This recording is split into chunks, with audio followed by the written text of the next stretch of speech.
नमस्कार बच्चों।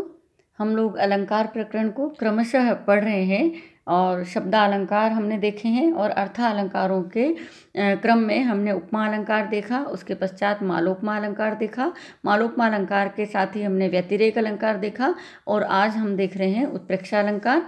तो उत्प्रेक्षा जो है वो उत प्र और इक्षा, उत्कृष्ट रूप से प्रकृष्ट रूप से देखना यानी कि संभावना करना जहाँ होता है वहाँ उत्प्रेक्षा अलंकार होता है। तो अलंकार के मीनिंग को समझने के लिए यदि हम उसके नाम पर भी दृष्टिपात कर लें, नाम को समझने की कोशिश करें, तो अलंकार का स्वरूप हमको समझ में आ जाता है। लक्षण तो उसको कहता ही है, लेकिन अलंकार का नाम भी अपने आप में कुछ जो है उसके स्वरूप को प्रकट करता है। तो जहाँ पर संभावना की जाती है उत्कृष्ट कोटि की, वहाँ पर जो है ये अलंकार होता है। तो अलंकार का लक्षण देखिए, संभावनम अथोत्प्रेक्षा प्रकृतस्य समेन यत्। तो संभावनम अथोत्प्रेक्षा, तो संभावना जो है वो उत्प्रेक्षा अलंकार होता है प्रकृतस्य, जो प्रकृत यानी उपमेय की समेन उपमान के साथ, उपमेय की उपमान के साथ जो संभावना होती है उसे ही उत्प्रेक्षा अलंकार होता है। प्रकृत की यानी कि उपमेय की समेन यानी कि उपमान के साथ संभावनम, संभावना यानी उत्कृष्ट कोटि का संशय या संभावना जो प्रकट की जाती है वो जो है वहाँ उत्प्रेक्षा अलंकार कहा जाता है।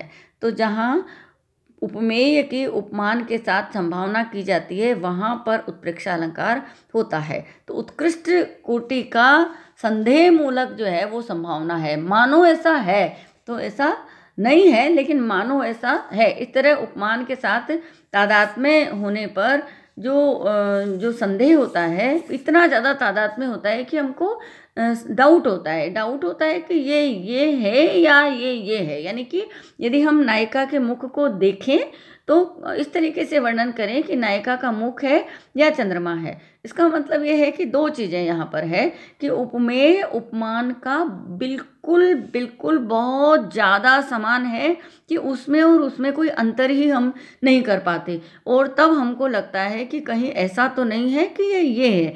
तो दो चीज़ें हैं कि बहुत ज़्यादा तादाद में होता है, पहली बात, और दूसरी बात उसमें संदेह होता है।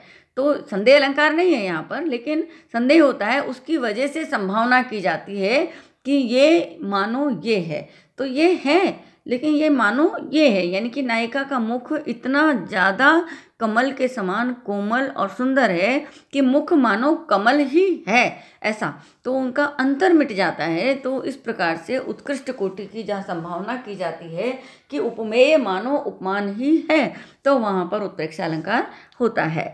तो यहाँ पर जो है नीचे उदाहरण को देखिए आप, बहुत सुंदर उदाहरण है कि लिम्पति तमो अंगानी वर्षति व्यंजनम नभ असत पुरुष सेवे दृष्टि फलताम गता। तो संभावना की जा रही है, क्या संभावना की जा रही है? लिम्पति इव मानो लीप रहा है। कौन लीप रहा है? तमह अंधकार। किसको लीप रहा है?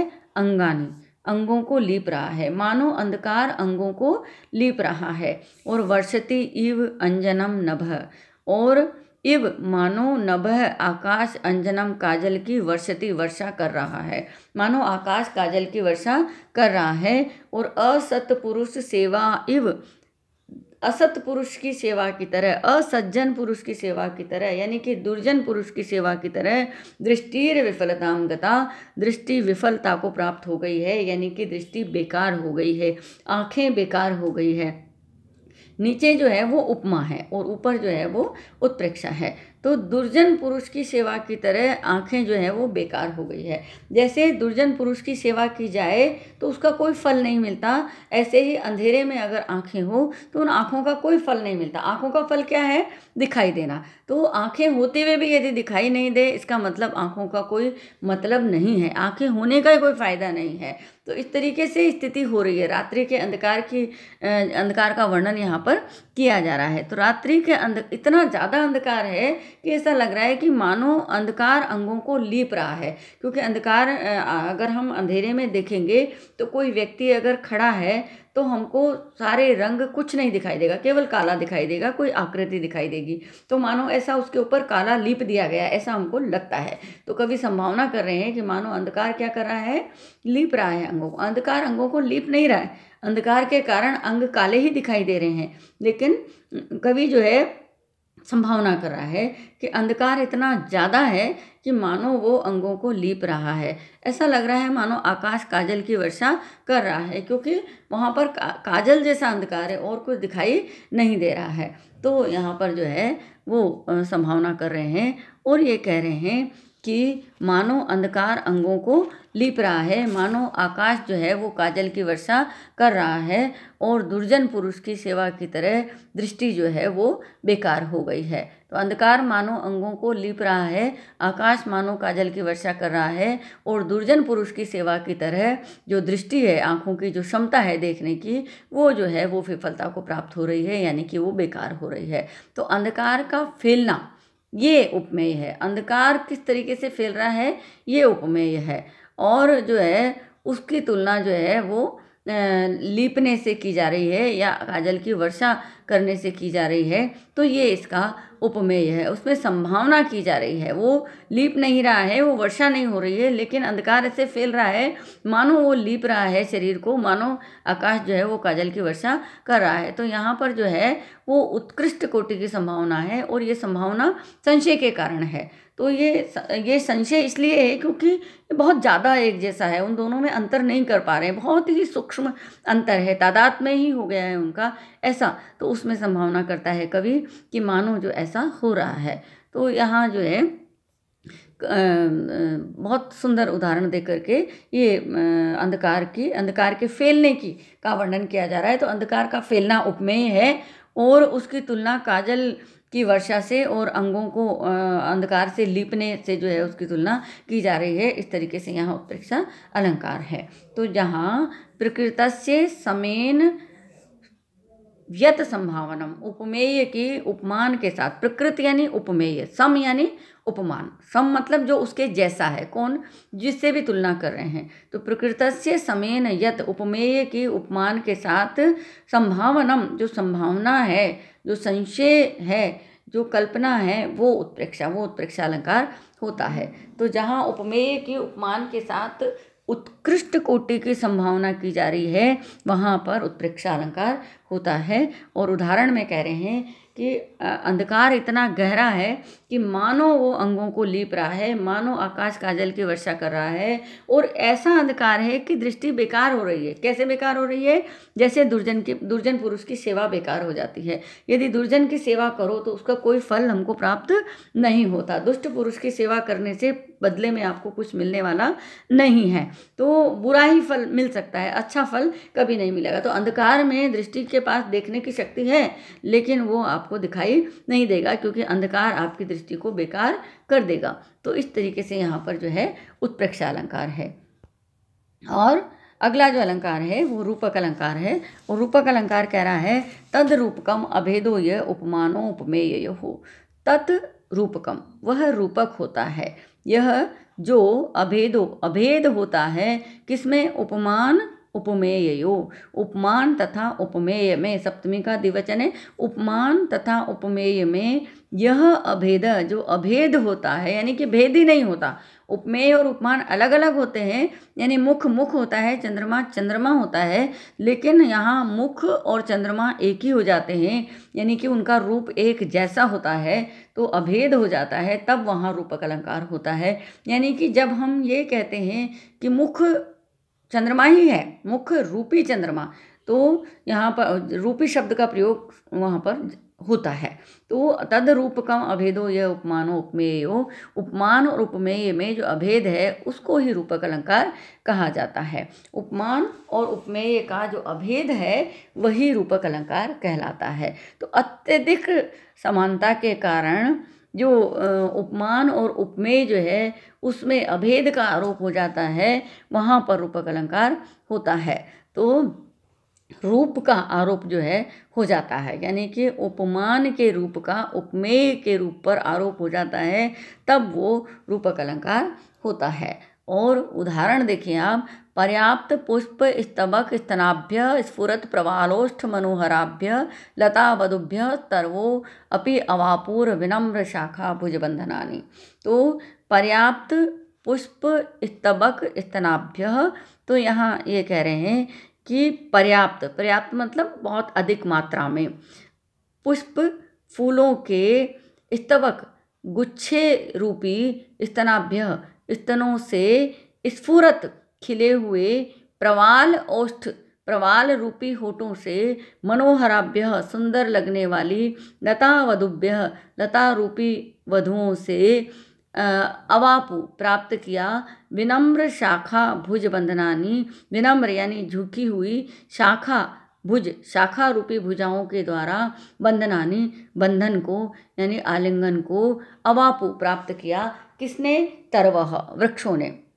वृक्षों ने भुजा लता रूपी जो भुजाएं हैं, यानी लताओं की जो शाखा रूपी जो भुजाएं हैं, उनसे आलिंगन को प्राप्त किया। तो यहाँ पर जो है वृक्ष वो नायक है और लताएं जो है वो नायिका है। और लताएं वृक्षों से लिपटी हुई है, तो कवि ये कल्पना कर रहा है कि लताएं मानो वृक्ष का आलिंगन कर रही है। और लताओं को यदि नायिका बताया है, तो जो फूलों के गुच्छे हैं उसके भीतर, उसको वो स्तन की तुलना दे रहे हैं।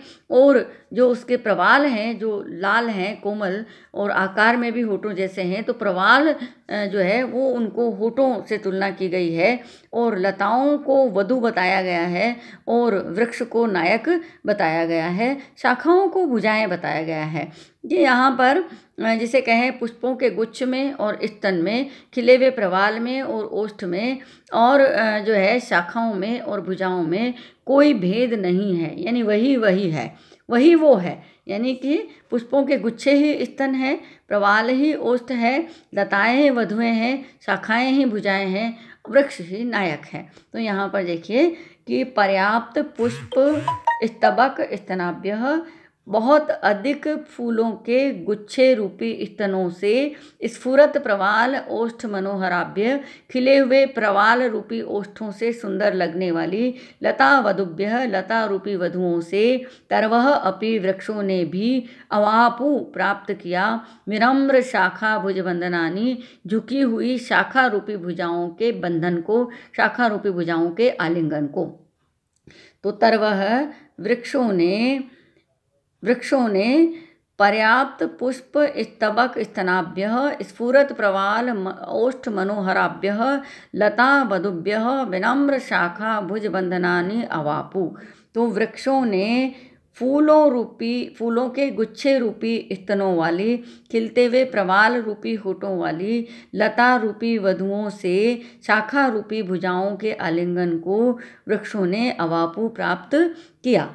तो यहाँ पर जो है फूलों के जो गुच्छे हैं वो उपमान है और जो स्तन है वो उपमेय है। लेकिन यहाँ एक ही बताया गया है दोनों को कि पुष्प के स्तबक रूपी स्तन और प्रवाल जो है वो उपमान है, और प्रवाल जो है वो उपमेय है, ओष्ठ जो है वो जो है यहाँ जिसे कहें कि उपमान है, और प्रवाल जो है वो उपमेय है। तो यहाँ पर जो है दोनों को एक ही बताया गया है। लता जो है वो उपमेय है, वधु जो है वो उपमान है, लेकिन दोनों को एक ही बताया गया है। शाखा जो है वो उपमेय है और भुजाएं जो है वो उपमान है यहाँ पर। तो क्योंकि वर्णन जो है वो वृक्ष का किया जा रहा है, लताओं का किया जा रहा है, जो नायिका और नायक से उसकी तुलना की जा रही है। तो यहाँ पर जो है उल्टा है, यहाँ पर जो है नायिका जो है शाखाएं हैं और नायक जो है वो वृक्ष है। जो पुष्पों के गुच्छे हैं वो स्तन है, प्रवाल जो है वो ओष्ठ है, लताएं जो है वो वधु है और शाखाएं जो है वो उनकी भुजाएं हैं। तो लताएं जो है वृक्षों का आलिंगन कर रही है। और तो लताओं की विशेषता जो है वो ये है कि फूलों के गुच्छे ही उनके स्तन हैं और प्रवाल जो है वो उनके ओष्ठ हैं, शाखाएं जो है वो उनकी भुजाएं हैं। ऐसी जो लताएं हैं वो वृक्षों का आलिंगन कर रही है। तो यहाँ पर उपमेय और उपमान और उपमेय में अभेद है। पुष्प स्तबक और स्तन, प्रवाल और ओष्ठ, लताएं और वधु और शाखा और भुजाएं, ये उपमान और उपमेय है, लेकिन ये एक ही है, इनमें अभेद हो गया है, इसलिए ये ऐसा है। पर्याप्त पुष्प स्तबक रूपी स्तनों से स्तनों वाली, खिले हुए प्रवाल रूपी ओष्ठों वाली लता रूपी वधुओं ने झुकी हुई शाखा रूपी भुजाओं के बंधन को जिसे कहें लता रूपी वधुओं के शाखा रूपी भुजाओं के बंधन को तरवह अपि अवापु, वृक्षों ने भी प्राप्त किया।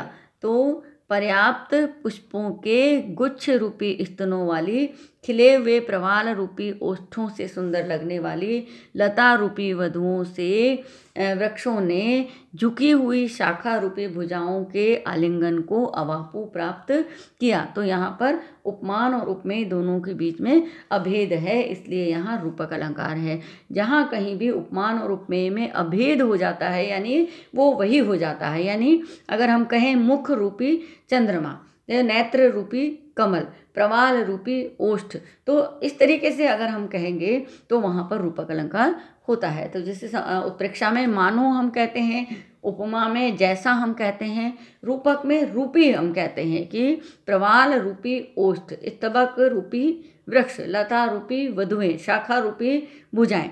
तो यहाँ पर जो है दोनों में कोई अलग अलग वर्णन नहीं कर रहे हैं, यानी वही वह है, यानी लताएं ही वधु है। तो लता और वधु अलग अलग नहीं है, यानी लताएं वधु जैसी लग रही है ऐसा कवि नहीं कह रहे हैं। कवि कह रहा है लताएं ही वधु है, तो लता रूपी वधु, पुष्पों के स्तबक ही स्तन है, प्रवाल ही ओष्ठ हैं, शाखाएं ही भुजाएं हैं। तो इस तरीके से दोनों में अभेद है। जहाँ कहीं ऐसा वर्णन होता है काव्य में, वहाँ पर रूपक अलंकार होता है। उपमान और उपमेय में जो अभेद होता है वो रूपक अलंकार होता है। इस तरीके से आज हमने उत्प्रेक्षा और रूपक अलंकार को देखा है। अगले व्याख्यानों में हम जो है अन्य शेष जो आपके पाठ्यक्रम के निर्धारित अलंकार हैं उनको हम देखेंगे। आज के लिए इतना ही, धन्यवाद।